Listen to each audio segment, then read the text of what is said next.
अहिवारा नगर में हमार भैया संतोष सेन जी और कौशल भाई के नेतृत्व में आज बहुत अच्छा बैठका हुई से।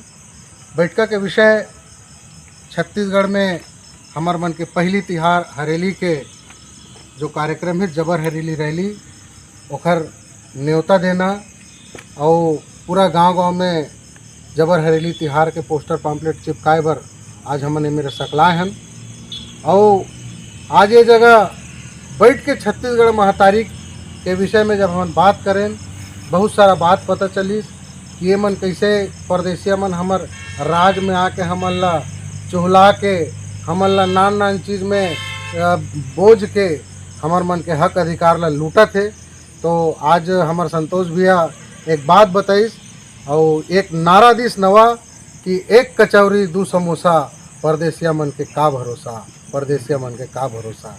तो आज ये बात ला हमन पूरा छत्तीसगढ़ में कहना चाहतन कि जैसा हमार अहिवारा क्षेत्र के भाई मन जागत है जम्मो छत्तीसगढ़िया भाई मन जागे और देखे कि छत्तीसगढ़िया मन के ऊपर ओखर मन के बोली भाषा परंपरा नदिया नरवा तरिया के ऊपर में कैसे अतिक्रमण हुआ थे ओकर विरोध में उतरे और अहिवारा क्षेत्र के सबो सेनानी मन जो है एक पुरजोर विरोध कर ही हरेली के जबर तैयारी कर ही।